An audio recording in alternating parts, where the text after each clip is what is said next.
Hi everyone, I'm Anthony with the Nerdy Harry channel, and episode 2, day 2 of 31 Days of Horror Reviews. I'm doing the Ghost in Mr. Chicken review. Hello, Anthony! Thanks.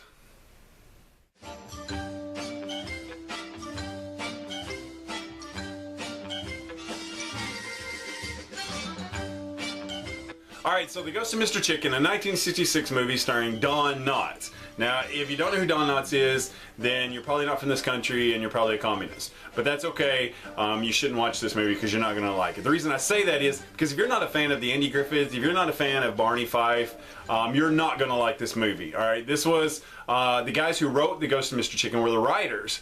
Actually were some writers for the Andy Griffith Show. The guys who did it, let's see, Everett Greenbaum and Jim Fritzl, they also wrote for MASH, Sanford & Son, The Love Boat. So these guys, as I previously stated, wrote for the Andy Griffith Show. They understood the dynamic and the strengths of Barney, you know, Don Knotts. And so they totally played that up. This was a Don Knotts movie. Really, you know, his name is Luther Heggs in the movie, but really it should have just been Barney Fife. Barney Fife stays in a haunted house overnight.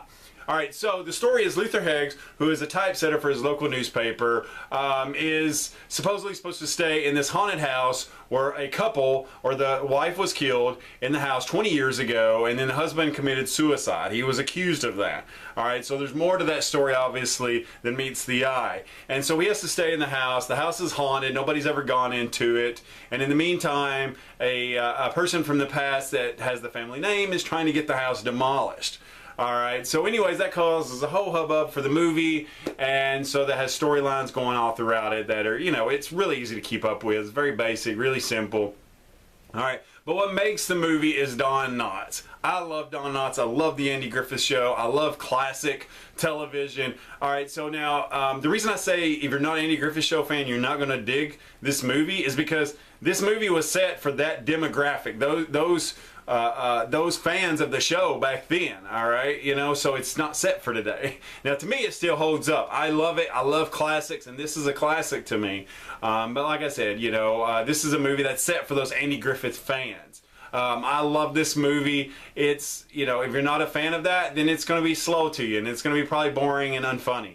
Don Knotts is a physical comedian. He's all about facial expressions. I've always felt that if anybody could play Don Knotts, it's Jim Carrey, because Don Knotts was facial comedy long before Jim Carrey was. I mean, he acted through his face, and that's what made him so funny. It's what made him a comedic a legend, in my opinion.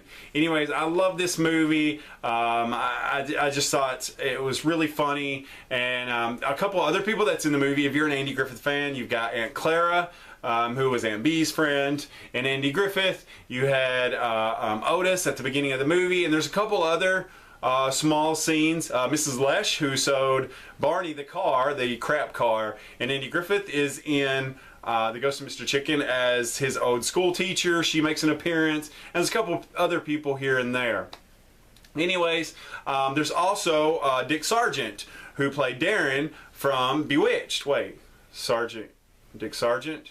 Dick York, Sergeant York. Oh wow, that's interesting. Wayne's World reference. Hopefully you get that if you've seen Wayne's World. Anyways, so Dick Sargent's in the movie as well. So anyways, guys, I love this movie. It's a classic to me. You know, if you haven't seen it and you're not sure, give it a shot. You know, it is considered a classic. It's not some gory, suspenseful. I mean, this is Barney Fife stays in a haunted house, and I like that. So anyways, guys, I hope you enjoy the movie. If you watched it, if you're going to watch it, I hope you enjoy the movie. And if you've already watched it, then watch it again and enjoy a classic. Thanks for the time to watch this, and we'll see you in the next episode. Bye.